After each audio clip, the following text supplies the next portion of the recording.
The subject of this video is man's failure under different dispensations.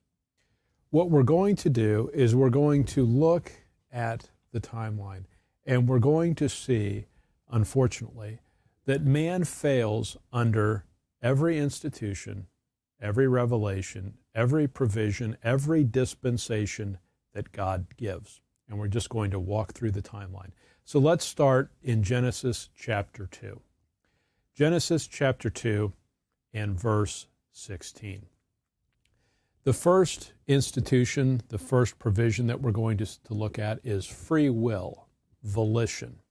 Genesis 2:16. And the Lord God commanded the man, saying, Of every tree of the garden thou mayest freely eat.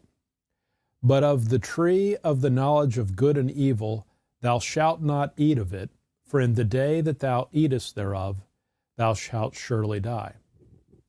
What those verses indicate is that man was given free will. He was given choice. He was given the ability to decide, am I going to do this or am I not going to do this?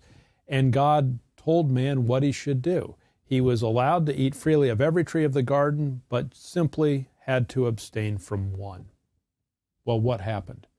Get Genesis chapter 3, verse 6. Genesis 3, verse 6.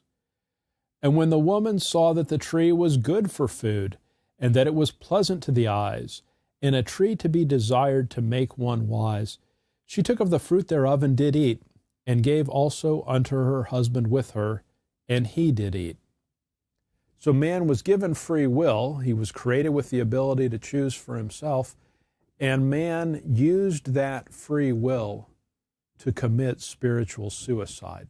If you recall, what Genesis 2:17 said was, In the day that thou eatest thereof, thou shalt surely die.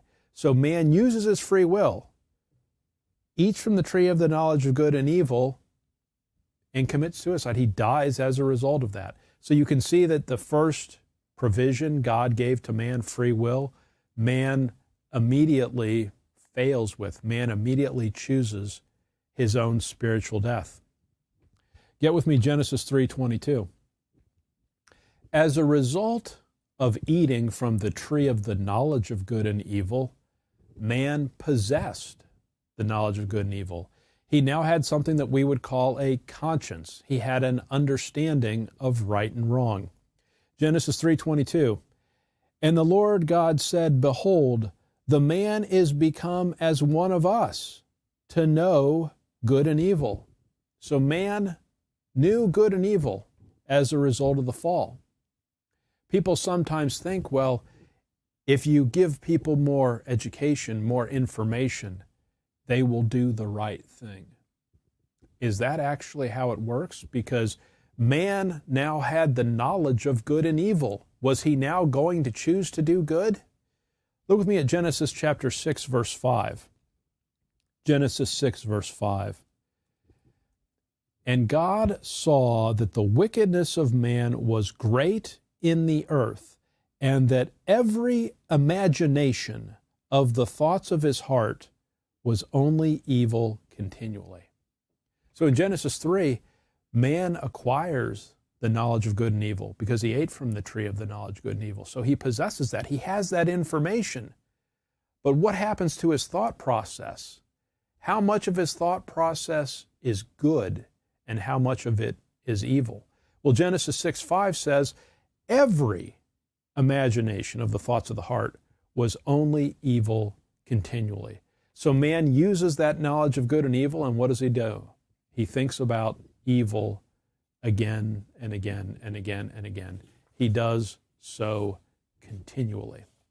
Get Genesis 9, verse 5. Genesis chapter 9, verse 5.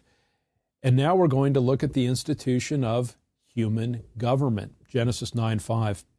And surely your blood of your lives will I require. At the hand of every beast will I require it, and at the hand of man. At the hand of every man's brother will I require the life of man. Whoso sheddeth man's blood, by man shall his blood be shed, for in the image of God made he man. God created human government, and he gave human government the power of capital punishment. Look with me at Genesis 4, verse 15. Genesis chapter 4, verse 15. And the Lord said unto him, Therefore whosoever slayeth Cain, vengeance shall be taken on him sevenfold. And the Lord set a mark upon Cain, lest any finding him should kill him. Now, as you remember, Cain slew his brother Abel, and what God did at that time in Genesis 4 is he gave Cain a mark so that no one would slay him. Now, notice the contrast. In Genesis 4, God puts the mark on Cain so that even though Cain committed murder, no one would kill him. But in Genesis 9, what God did is he created human government and he gave it the power to impose capital punishment, to put man to death. Get Romans 13, verse 1. Romans chapter 13, verse 1. Let every soul be subject unto the higher powers, for there is no power but of God. The powers that be are ordained of God. Whosoever therefore resisteth the power, resisteth the ordinance of God, and they that resist shall receive to themselves damnation. Verse 4. For he is the minister of God to thee for good. But if thou do that which is evil, be afraid, for he beareth not the sword in vain. For he is the minister of God, a revenger, to execute wrath upon him that doeth evil. Romans 3 gives you clarity about the way that government works. The government is given the power of the sword, and it's given the power of the sword to restrain evil. If you do good, you shouldn't have anything to fear from the government, but if you do evil, it beareth not the sword in vain. So in Genesis 9, what God does immediately after the flood is he creates human government, he gives it the power of the sword to punish evil, and that purpose is to restrain evil. Look with me at Ecclesiastes chapter 8, verse 11. Ecclesiastes chapter 8, verse 11. Because sentence against an evil work is not executed speedily, therefore the heart of the sons of men is fully set in them to do evil. So we know from Genesis 6 that every imagination of the thoughts of man's heart was only evil continually. So his thinking is constantly evil. The purpose of human government is to give it the power of the sword to deter evil. But what Ecclesiastes tells us is when sentence against an evil work is not executed speedily, in other words, when someone commits the crime, but there's no prompt punishment, what happens? The hearts of men is fully set in them to do evil. Those are the principles of how human government works. Get with me Genesis 11, verse 4. So now that we understand how human government is supposed to operate, it's given the power of capital punishment to restrain evil. What actually happened with human government? Well, Genesis 11. And they said, Go to, let us build us a city and a tower, whose top may reach unto heaven, and let us make us a name, lest we be scattered abroad upon the face of the whole earth. So what man decides is we need to build a tower into heaven because we don't want to be scattered. We want to all be in the same place. Was that because of man's great love for one another? Was that the motivation? That wasn't the motivation. Look at verse 6. And the Lord said, Behold, the people is one, and they have all one language. And this they begin to do, and now nothing will be restrained from them. Is that a good thing or is that a bad thing? Which they have imagined to do. Well, it's the nothing that is being restrained is all that they have imagined to do, and all that they have imagined to do is wicked, because every imagination of the thoughts of man's heart is only evil continually. So what happens is in Genesis 9, God creates human government, gives it the power of capital punishment for the purpose of restraining evil. That was what it was given for. But Genesis 11, what does man say? We're going to build a tower into heaven. We don't want to be scattered because there's many things that we have imagined to do, and we want to accomplish them. It was all evil. So what did God do? Of course, God created the nations. And so let's look at the next institution that God gives, and that is the institution of the nations. Look with me at Genesis 11, verse 7. Genesis 11, verse 7. Go to, let us go down, and there confound their language, that they may not understand one another's speech. So the Lord scattered them abroad from thence upon the face of all the earth, and they left off to build the city. Therefore is the name of it called Babel, because the Lord did there confound the language of all the earth. And from thence did the Lord scatter them abroad upon the face of all the earth. What God does is He confounds the language. He confuses the language so they cannot understand one another. Get Genesis chapter 10, verse 5. Genesis 10:5. By these were the isles of the Gentiles divided in their lands, everyone after his tongue, after their families, in their nations. Get verse 32, Genesis chapter 10 and verse 32. These are the families of the sons of Noah after their generations, in their nations, and by these were the nations divided in the earth after the flood. So notice what's happening. We know that every imagination of the thoughts of man's heart is only evil continually. As long as they have one language, there will be nothing that is restrained from them to do. So what does God do? God responds to that by creating the nations. And now there is no longer one language. There is no longer one people group. What God has done is He has fragmented power. He has created the separate nations. Get Acts 17, verse 26. Acts chapter 17 and verse 26. And hath made of one blood all nations of men for to dwell on all the face of the earth, and hath determined the times before appointed and the bounds of their habitation. So out of one blood, because all of mankind is related, God made all the nations of the earth, and He determined the times before appointed and the bounds of their habitation. In other words, He determined their geography. He determined how much land a nation would control, and He determined the times before appointed. It is God who has determined the rise and fall of nations. Now look at verse 27. Why did God do that? That they should seek the Lord, if haply they might feel after Him, and find Him, though He be not far from every one of us. Well, God isn't far from every one of us. He's close. He's nearby. God created the nations that man should seek the Lord. In other words, what was going to happen at the Tower of Babel was going to be so wicked, with all of mankind united with one language. God fragmented that power to give man the ability to seek the Lord, even though He be not far from every one of us. God created the nations for man's good, that man might seek a relationship with Him. But look with me at Psalms chapter 9, verse 17. Psalms chapter 9, verse 17. What God had done at the Tower of Babel is in contrast to the centralization of power at the Tower of Babel. God created the nations to fragment power, to restrain evil so that men might seek after God.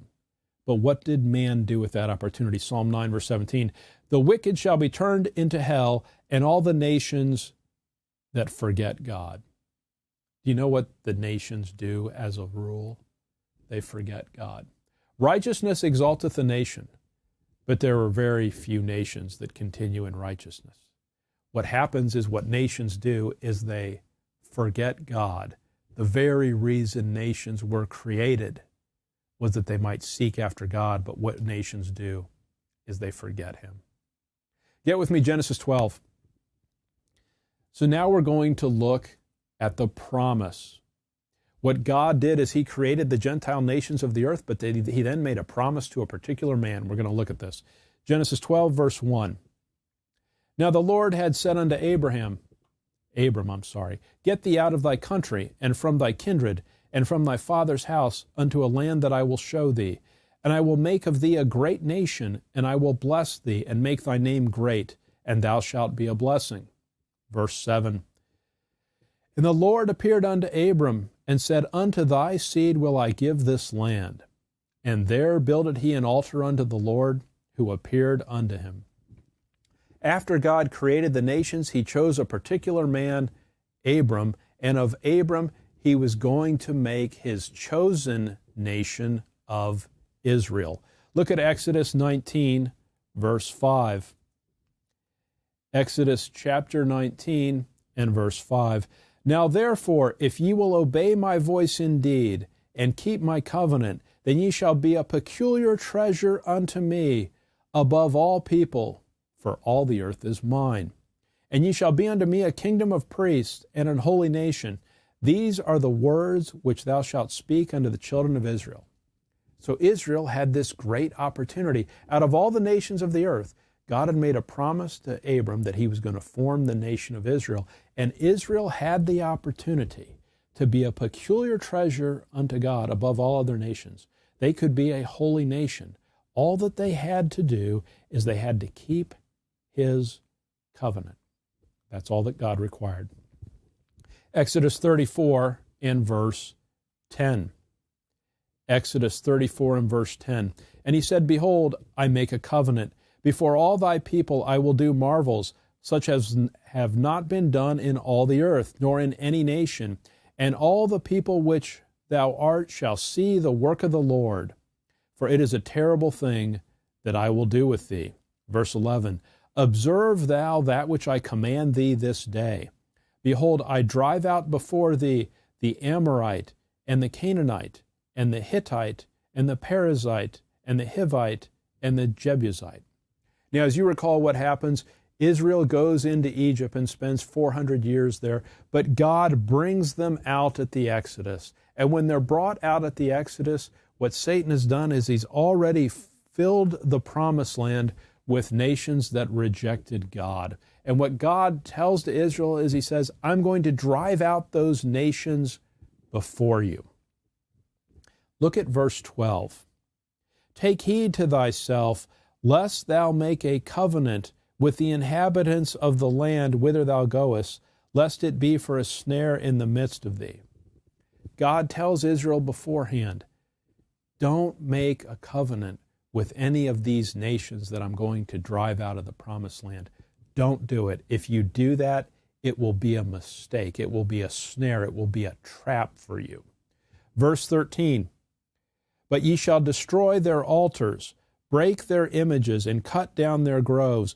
For thou shalt worship no other God, for the Lord, whose name is jealous, is a jealous God. Lest thou make a covenant with the inhabitants of the land, and they go a-whoring after their gods, and do sacrifice unto their gods, and one call thee, and thou eat of his sacrifice. And thou take of their daughters unto thy sons, and their daughters go a-whoring after their gods, and make thy sons go a-whoring after their gods.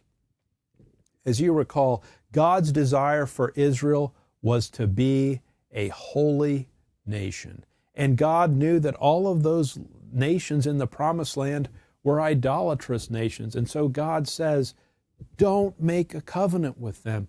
Because if you do that, what you do is you're going to learn their ways. You're going to learn the ways of the wicked nations, and you will serve those false gods, which among other things offered child sacrifice. So God had valid reasons to say to Israel, don't make a covenant with those nations in the promised land. Judges chapter 2 and verse 11. Judges chapter 2 and verse 11. And the children of Israel did evil in the sight of the Lord and served Balaam. That's Israel worshiping the false god Baal. Verse 12. And they forsook the Lord God of their fathers, which brought them out of the land of Egypt, and followed other gods, of the gods of the people that were round about them, and bowed themselves unto them. and provoked the Lord to anger. So what Israel did is they did the exact opposite of what they were supposed to do. They were following the false gods, and they bowed themselves down unto them. Verse 13, and they forsook the Lord and served Baal and Ashtaroth, and the anger of the Lord was hot against Israel. And he delivered them into the hands of spoilers that spoiled them. And he sold them into the hands of their enemies round about, so that they could not any longer stand before their enemies. See what God did with Israel. God brought Israel out of Egypt by his mighty hand. It wasn't Israel overwhelming Egypt with military force. God brought plagues upon Egypt, and that caused Egypt to let Israel go. And then Pharaoh says, well, I'm going to get you with my army. And God destroyed them with the Red Sea. And what Israel should have known beyond a doubt is they were serving the true God, the God that was able to deliver them from Egypt. And so God told them, I want you to be my holy nation. I want you to keep my covenant. Do not make a covenant with the nations of the land and go into idolatry and serve the false gods. And what does Israel do? Israel does exactly that. And because they break covenant with God, God's anger waxes hot against them. They experience God's judgment. Let's now look at the Old Testament law. Get with me, Deuteronomy chapter 4. Now you understand that what happens is when God brings Israel out of Egypt, God gives Moses the Old Testament law. It's a series of regulations that if Israel will just keep, then God will bless them. Deuteronomy chapter 4, verse 7. For what nation is there so great, who hath God so nigh unto them, as the Lord our God is in all things that we call upon him for? Israel was the nation closest to God. There was no question. Verse 8, and what nation is there so great that hath statutes and judgments so righteous as all this law which I set before you this day? Israel had the very statutes of God. No other nation had that. Verse 9, only take heed to thyself and keep thy soul diligently, lest thou forget the things which thine eyes have seen, and lest they depart from thy heart all the days of thy life. But teach them thy sons and thy sons' sons. The instruction there is obvious. Take diligence to keep the law. Teach it to thy sons' sons. If you're given something as valuable, as priceless as God's own statutes, obviously you should learn them and follow them and obey them and teach them. But what does Israel do? Get with me 2 Kings chapter 22, verse 8. 2 Kings chapter 22 and verse 8. And Hilkiah the high priest said unto Shaphan the scribe, I have found the book of the law in the house of the Lord. And Hilkiah gave the book to Shaphan, and he read it. Do you see what's going on there? They found the book of law in the house of the Lord. Israel cared so little for the book of the law. They cared so little for the things of God that they misplaced the law that he had given them. Someone finds it in the house of the Lord because no one had been paying any attention to it. Well, obviously they weren't keeping the law if they weren't even aware of what it was. They weren't studying it. They weren't teaching it. They weren't following it in their life. Get Acts 7:53. Acts chapter 7, verse 53. This is Stephen describing Israel, who have received the law by the disposition of angels and have not kept it. In Exodus, it's angels that deliver the law to Moses. It's obviously communicating to them, hey, this is important. We're giving you the very statutes of God, and they just didn't even bother to keep them. You can see that what happens with Israel under the Old Testament law is a complete failure to keep the Word of God or even to, frankly, to retain it. They misplace it.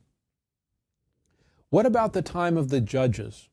Get Judges chapter 2, verse 13. Well, when Israel comes into the promised land, God gives them a series of judges. Look at Judges 2:13. And they forsook the Lord and served Baal and Ashtaroth. They're serving the false idolatrous gods. And the anger of the Lord was hot against Israel, and he delivered them into the hands of spoilers that spoiled them. They're conquered. And he sold them into the hands of their enemies round about, so that they could not any longer stand before their enemies.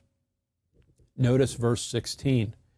Nevertheless, the Lord raised up judges, which delivered them out of the hand of those that spoiled them.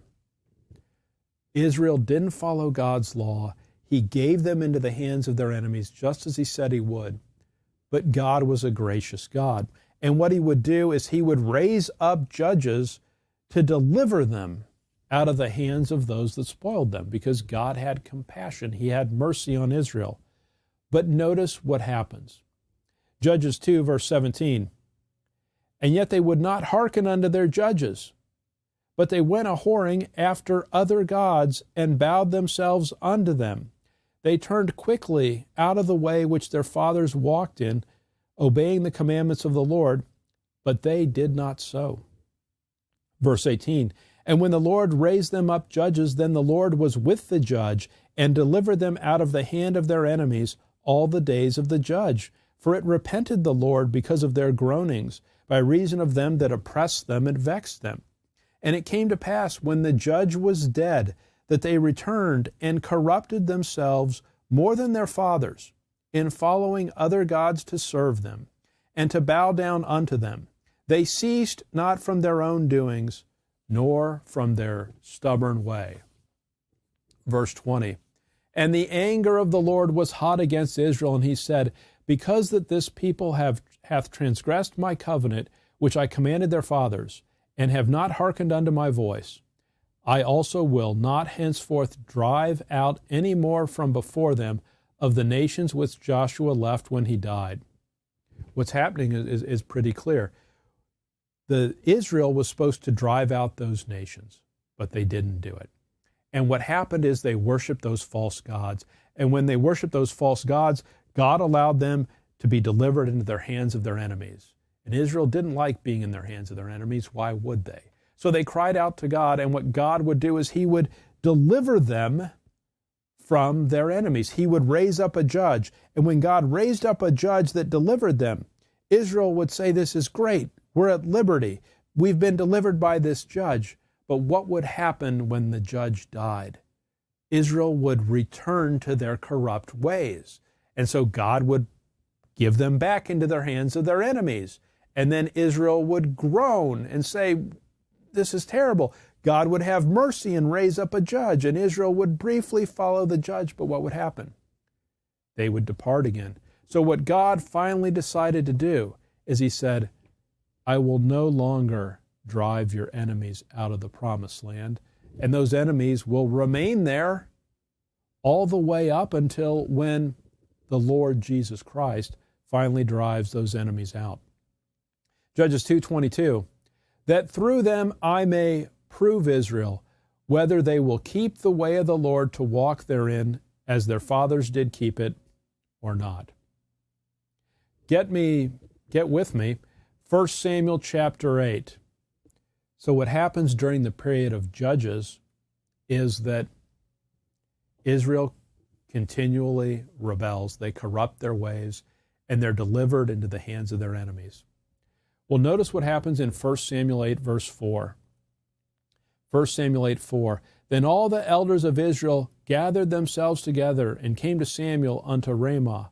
Verse 5. And said unto him, Behold, thou art old, and thy sons walk not in thy ways. Now make us a king to judge us, like all the nations.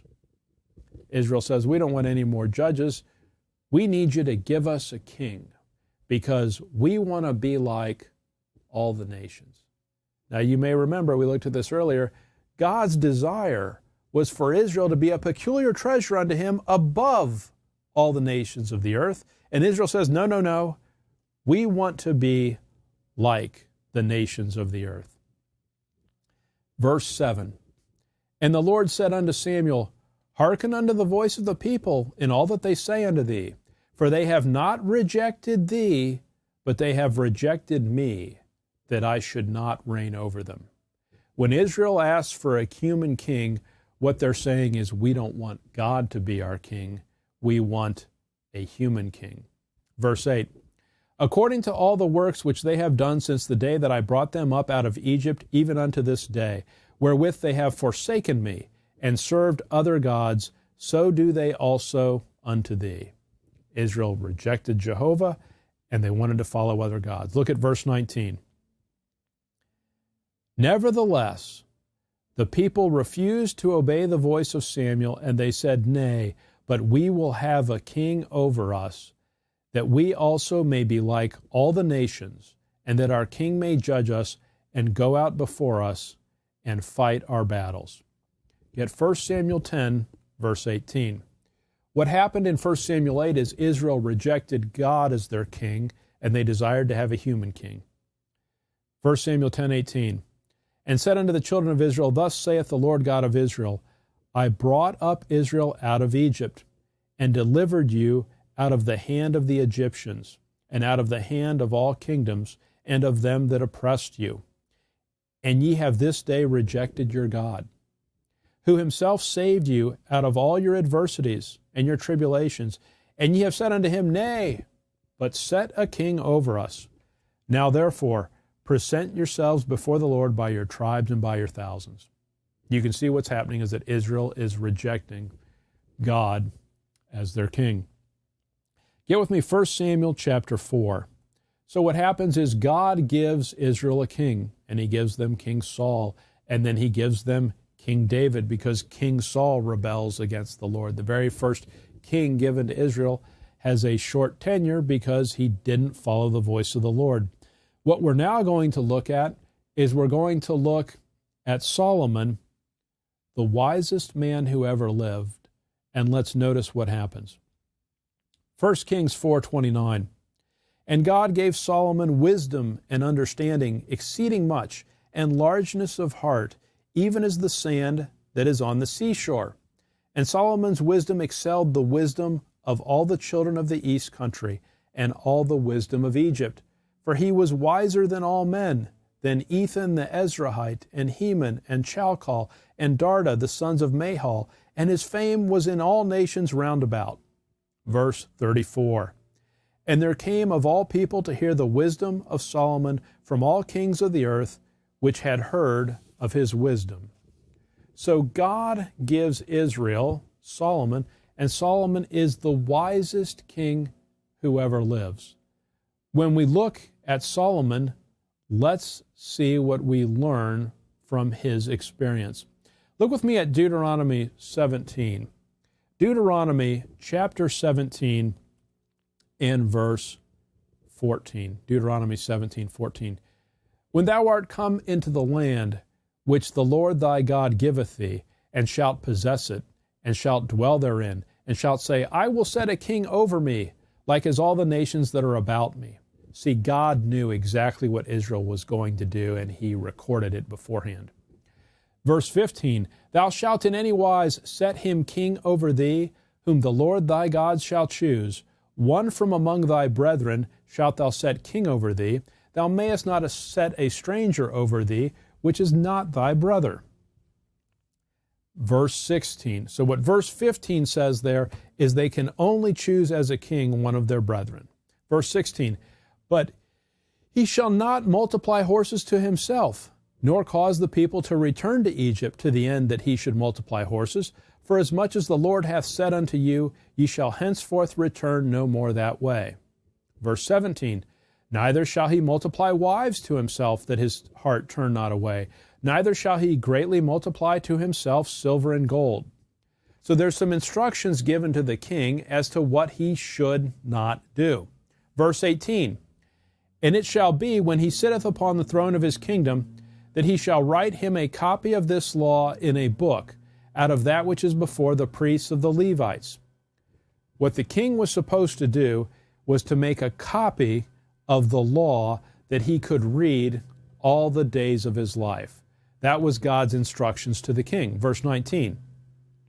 And it shall be with him, and he shall read therein all the days of his life, that he may learn to fear the Lord his God, and to keep all the words of this law and these statutes to do them, that his heart be not lifted up above his brethren, and that he turn not aside from the commandment, to the right hand or to the left, to the end that he may prolong his days in his kingdom, he and his children in the midst of Israel. So what we see here is there are specific instructions given to the king of Israel that he's to make a copy of this book, he's to read it all the days of his life, and these instructions in Deuteronomy 17 are specifically addressed to the king. They're a safeguard, they're guidance to the king. King, here's how you can avoid trouble. Here's how you can avoid problems if you just follow these specific instructions I've given you in these couple verses. Well, guess what happens? Get with me 1 Kings chapter 10, verse 14.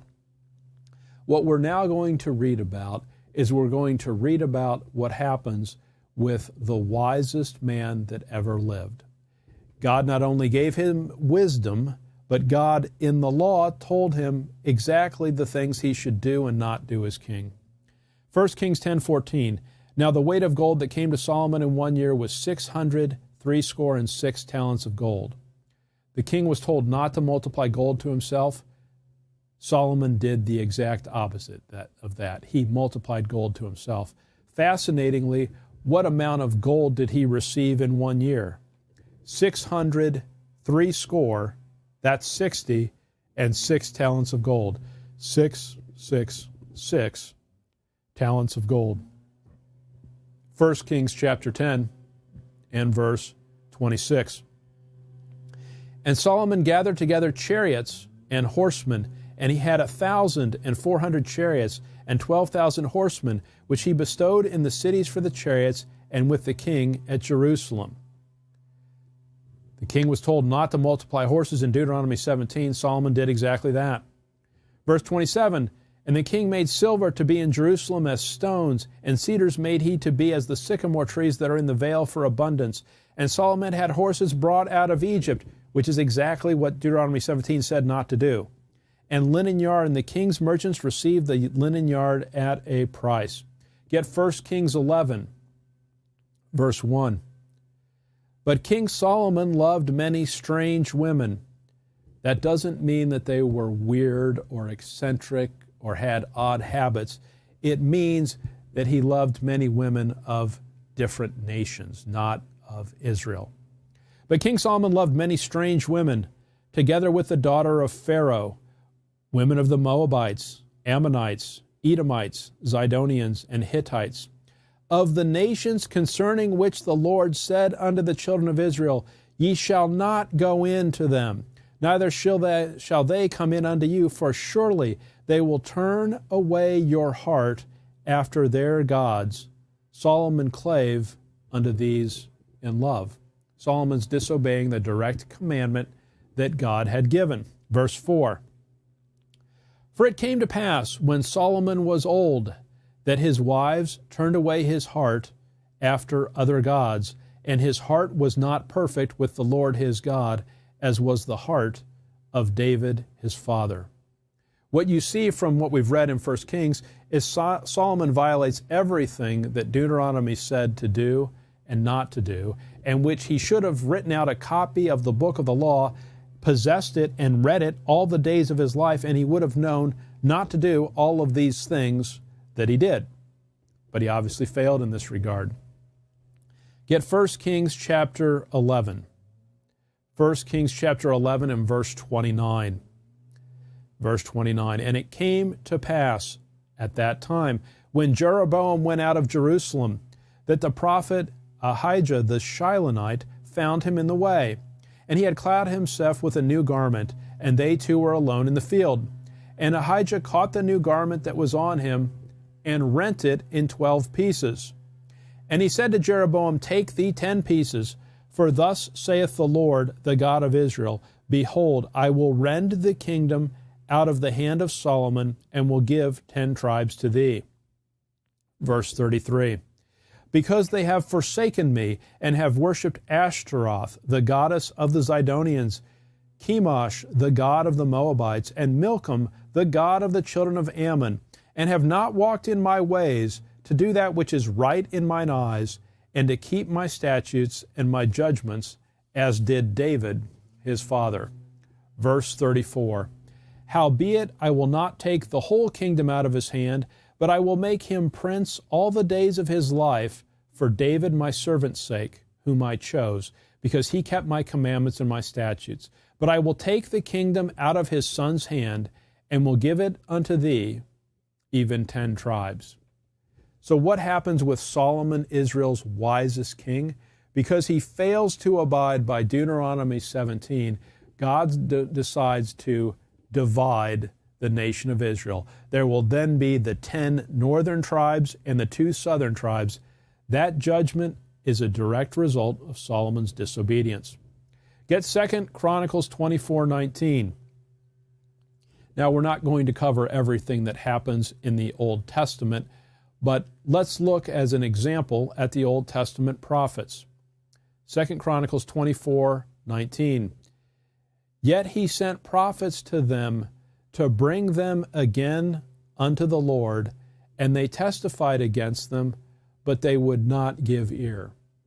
Even after God has divided the nation of Israel, God still desires them to return to repentance. And so he sends prophets to them, and the prophets tell Israel what they should do to bring them back to the Lord. But what happens? Get Matthew 23, verse 37. Matthew 23, verse 37. O Jerusalem, Jerusalem, thou that killest the prophets, and stonest them which are sent unto thee, how often would I have gathered thy children together, even as a hen gathereth her chickens under her wings, and ye would not. God sends prophets to call Israel back to himself, and what do? They stone them. They reject the counsel of God. Because of that rejection of the Old Testament prophets, what happens to the northern kingdom, called Israel in the Scriptures, is they're conquered by Assyria in 722 BC.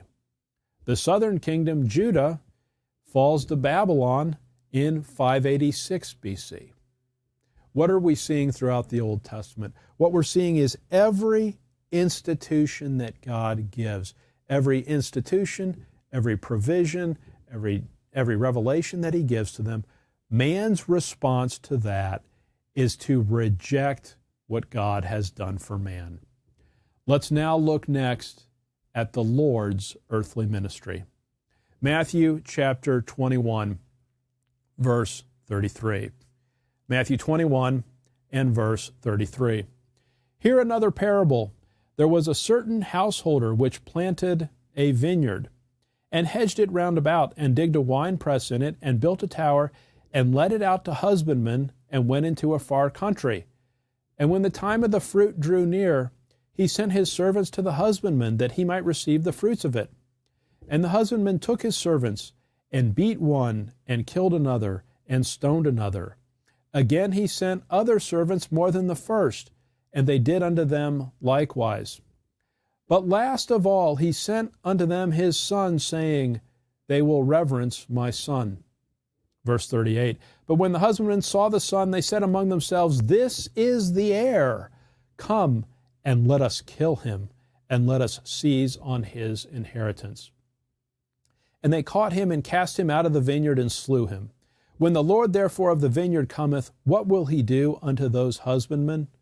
They said unto him, He will miserably destroy those wicked men, and will let out his vineyard unto other husbandmen, which shall render him the fruits in their seasons. Verse 42, Jesus saith unto them, Did ye never read in the Scriptures, the stone which the builders rejected, the same is become the head of the corner? This is the Lord's doing, and it is marvelous in our eyes. Verse 43, Therefore say I unto you, the kingdom of God shall be taken from you, and given to a nation bringing forth the fruits thereof. Now you understand what that parable is saying.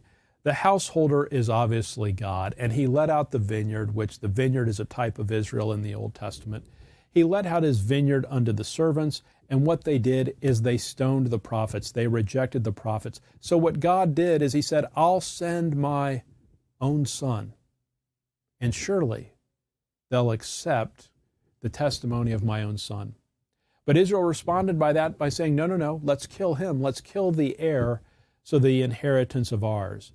Israel at that point justly deserved the condemnation, the wrath, the judgment that was coming to them.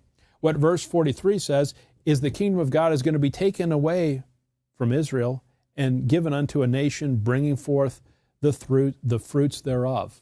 That was obviously the little flock that would inherit the nation. It wouldn't be the leadership of the nation of Israel at that time. Get with me John 19, verse 15. Now we know that Israel in time past rejected God the Father because they wanted to have a human king over them. Notice what happens in John 19:15. But they cried out, away with him, crucify him. Pilate saith unto them, shall I crucify your king? And that's with a capital K. The chief priests answered, we have no king but Caesar. Now think about this. Israel rejected God because they wanted a human king. God gave them a human king. When God the Father sends Jesus Christ, He is sending them a human king that is a perfect king. He would not have rebelled and walked in evil as Saul did. He would not have rebelled and walked in evil as Solomon did. So the perfect king is in their midst. And what does Israel say? The chief priests answered, we have no king but Caesar. If you recall in Deuteronomy 17, one of the requirements that was given to Israel with regard to a king is they had to choose a king that was among their brethren. And the perfect king is right there. And what does Israel say? We have no king but Caesar. We're also going to violate what Deuteronomy 17 says about not having a Gentile be king over us. Get with me, Mark 15, verse 7. Now, what Israel does is they say we have no king but Caesar, and they're clearly violating Deuteronomy 17. But notice something else that Israel does. Who does Israel desire to be released instead of Christ? See, Pilate thought that when he presented the option between Jesus Christ and Barabbas, that he could persuade Israel to have the Lord Jesus Christ released because no one would want Barabbas released. Look at Mark 15, verse 7. And there was one named Barabbas, which lay bound with them that had made insurrection with him, who had committed murder in the insurrection. Get John 18, verse 40. John chapter 18, verse 40. Then cried they all again, saying, not this man, but Barabbas. Now Barabbas was a robber. So what do we know about Barabbas? Well, he made insurrection. He was a murderer. He was a robber. He was a publisher of sedition, other verses tell us. When you look at the characteristics of Barabbas, who does he look like? Well, he looks exactly like the devil, because the devil was a murderer and made insurrection and is a robber and so on. Barabbas, the very name Bar means son, Abbas is from father. He's the son of the Father. But who is it that is his father? Well, he is of his father, the devil, isn't he? You can see that what happens at the trial that occurs where Pilate is now offering to release Christ, not only does Israel say, we want Caesar to be our king, not this man, we actually would rather have Barabbas released unto us, who is a picture of Satan himself. You can see the complete and total rejection of the Son of God. What happens during the dispensation of grace? Now, of course, early in the book of Acts, Israel rejects the ministry of Stephen. Stephen is filled with the Holy Ghost in Acts chapter 7, and they stone him. At that point, Israel has rejected God the Father in the Old Testament. They've rejected God the Son in the Gospels, and they reject God the Holy Spirit in the book of Acts. They've rejected every person of the Godhead, and at that point, God's judgment should properly fall upon them. but God continues to be gracious. And so he provides the dispensation of grace through the Apostle Paul. Look with me at Ephesians chapter 3. Ephesians chapter 3, verse 1. For this cause I, Paul, the prisoner of Jesus Christ for you Gentiles, if ye have heard of the dispensation of the grace of God, which is given me to you ward, how that by revelation he made known unto me the mystery, as I wrote afore in few words. God gave the dispensation of grace, the mystery, to the Apostle Paul. Look with me at Romans 11, verse 13. Romans 11, 13. For I speak to you Gentiles, inasmuch as I am the apostle of the Gentiles, I magnify mine office. Now, if you think about Gentiles in time past, Ephesians 2 tells us that Gentiles were without hope, without God, without Christ in the world. They were without hope. The hope that they had was they could join themselves, they could proselyte into Israel, they could become part of Israel. But as Gentiles, they had no hope. What God does during the dispensation of grace is there's neither Jew nor Greek. There is no difference according to Romans 10:12. So a Gentile today should say, hallelujah, what a great time to be alive. In time past, we were without hope, but today we have direct access to God. God has raised up Paul as the apostle of the Gentiles. We should take advantage of this opportunity. But what do the Gentiles do? See, Israel is a total failure in time past. Guess who's a total failure during the dispensation of grace? 2 Timothy chapter 1, verse 15. 2 Timothy chapter 1, 15. This thou knowest, that all they which are in Asia be turned away from me. Well, think about that. Everyone in Asia, that large region, is turned away from Paul. Paul, the apostle of the Gentiles, the one who was given the gospel of the grace of God. It's a complete failure by the Gentiles. Look with me at Ephesians chapter 2, verse 11. Ephesians chapter 2, verse 11.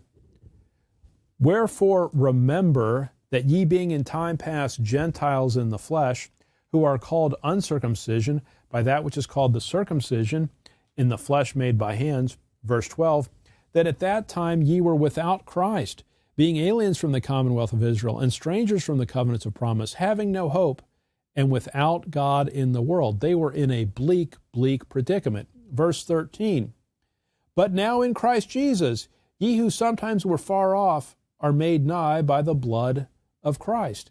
Gentiles today during the dispensation of grace have the opportunity to be nigh to God. Get with me Romans chapter 11, verse 22. Romans chapter 11, verse 22. Behold, therefore, the goodness and severity of God on them which fell severity, but toward thee goodness, if thou continue in his goodness, otherwise thou also shall be cut off. In Romans 11, God warns Gentiles during the dispensation of grace that goodness is available to them if they continue in his goodness. But if they fail to continue in his goodness, they also shall be cut off. Look at verse 25. For I would not, brethren, that ye should be ignorant of this mystery, lest ye should be wise in your own conceits, that blindness in part is happened to Israel until the fullness of the Gentiles be come in. So during the dispensation of grace, Israel has been blinded, but it's in part, and it's only for a time. It's until the fullness of the Gentiles be come in. Well, does the fullness of the Gentiles come in because God gets tired and exhausted of saving Gentiles? Does he say, well, I was happy to save the first billion, but I'm kind of weary of saving people now, so I'm just done. I'm spent. That's not it. What happens is, what causes the dispensation of grace to end is the dispensation of grace, direct Gentile access to God, continues as long as Gentiles continue in his goodness. But there comes a point where Gentiles fail to continue in his goodness. They have no desire for the salvation that is available in Jesus Christ. They reject it, and God honors their free will. He says, if you don't want to continue in my goodness, I won't force you to.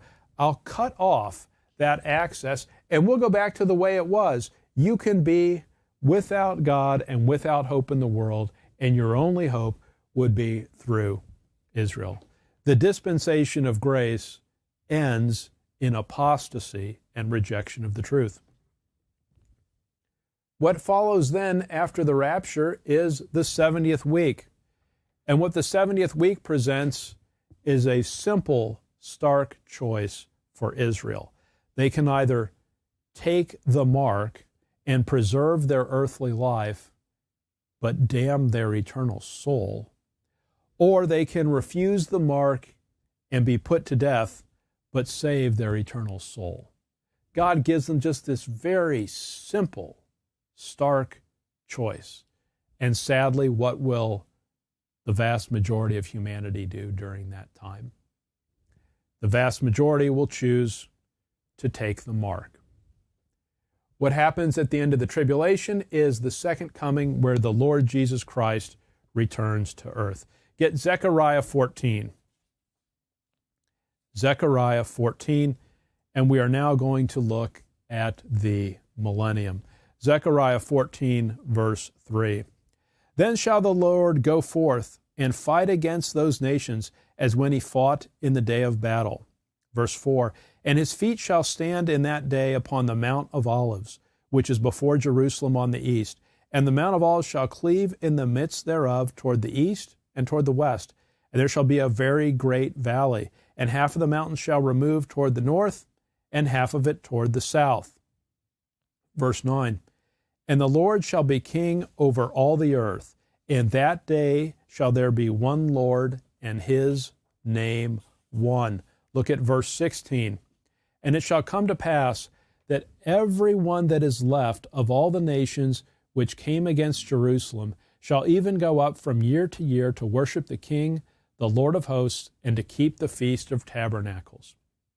What is Zechariah 14 telling us? At the second coming, the Lord Jesus Christ physically returns to earth. Verse 4 says that his feet stand upon the Mount of Olives. The Lord Jesus Christ is physically present. What happens at the second coming is the Lord pours out wrath upon his adversaries. He gathers out of his kingdom all things that offend. You may have complaints about your government. It's a common human thing to do. There will be no valid complaints against the government of the Lord Jesus Christ. It will be a righteous government. It will be a holy government. It will be fair and honest. It will be the best government the world has ever had. But watch what will happen. Get with me, Revelation chapter 20. During the millennial kingdom, no one has a reason to be upset with the Lord, but mankind is just a rebel. Revelation 20, verse 7.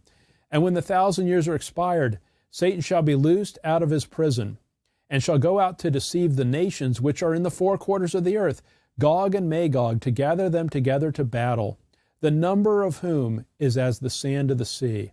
And they went up on the breadth of the earth, and compassed the camp of the saints about, and the beloved city. And fire came down from God out of heaven and devoured them. During the millennium, Satan is locked in the bottomless pit, and he can't deceive the nations. But at the end of the millennium, he is loosed for what Scripture calls a little season. It isn't even very long. He goes out to the nations of the earth, of whom is as the sand of the sea, a massive, massive number. And he says to them, I've got an idea. Let's go up to Jerusalem. Let's encircle it, and we'll kill the Lord Jesus Christ. You don't like him reigning over you. Follow me. Let's go kill him. Look with me at Revelation 14. Revelation 14, verse 18. Now, this is a description of what happens at the second coming before the millennium is set up. And another angel came out from the altar, which had power over fire, and cried with a loud cry to him that had the sharp sickle, saying, thrust in thy sharp sickle, and gather the clusters of the vine of the earth, for her grapes are fully ripe. And the angel thrust in his sickle into the earth, and gathered the vine of the earth, and cast it into the great winepress of the wrath of God. Verse 20, and the winepress was trodden without the city, and blood came out of the winepress, even unto the horse bridles, by the space of 1,600 furlongs. What Revelation 14 is describing is the battle that takes place at the second coming. And what happens is blood flows at what level? It flows at the level of a horse's furlong. So think about 5 or 6 feet high, whatever that is. And it flows for 1,600, so 1,600 furlongs. A furlong is 1/8 of a mile.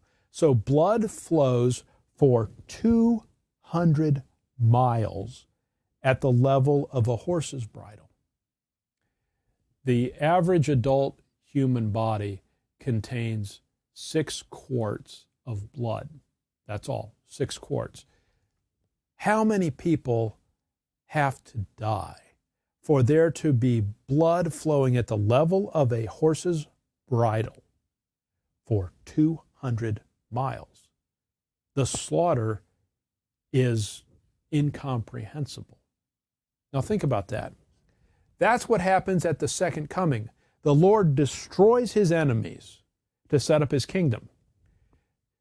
Satan is loosed for a little season at the end of the millennium, and the nations of the earth that are as the sand of the sea say, yeah, this is a great idea. Let's go kill him.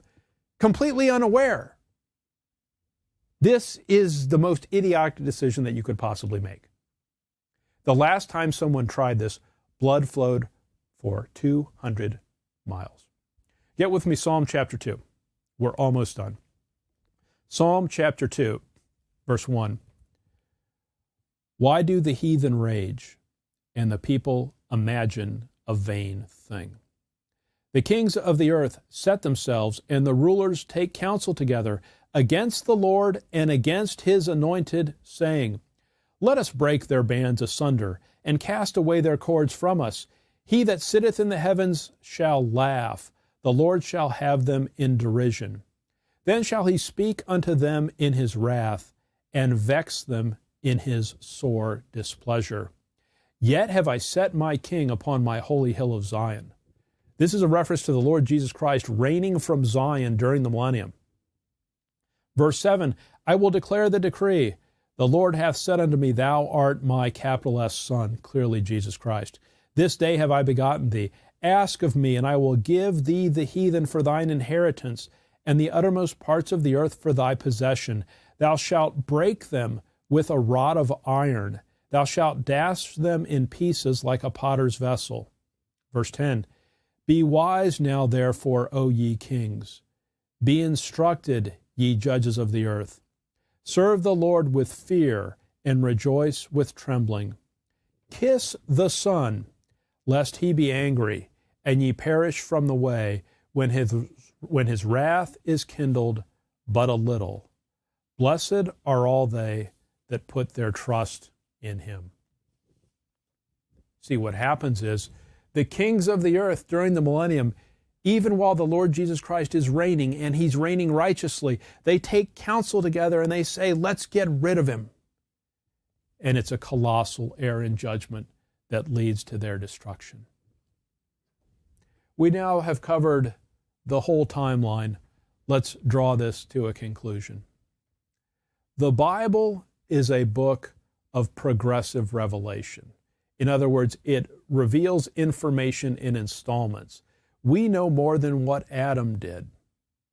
Well, actually, Noah knew more than Adam. Moses knew more than Noah. Isaiah knew more than Moses. Paul knew more than Isaiah, and so on, because information is gradually revealed over time. And as God unfolds that revelation over time, what did we notice?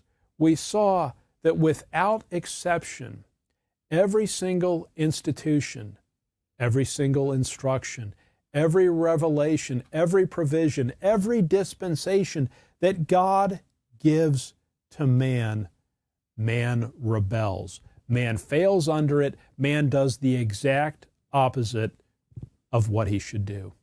People often think, well, if only you did this, God, then we would have believed. God has done everything possible to encourage man to believe.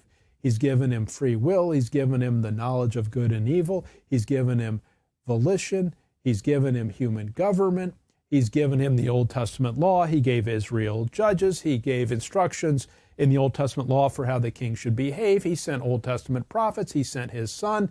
He gave them the Holy Spirit. He gave Paul the dispensation of the grace of God. He gave the revelation that is given during the 70th week. The Lord Jesus Christ personally, physically reigns himself, and mankind rejects it. What all of that demonstrates is man's failure under every conceivable arrangement, and that Jesus Christ, who redeemed humanity out of its unending failure and rebellion, is worthy to receive all glory and honor and praise. Let's look at Revelation 5, verse 11. We'll close with this.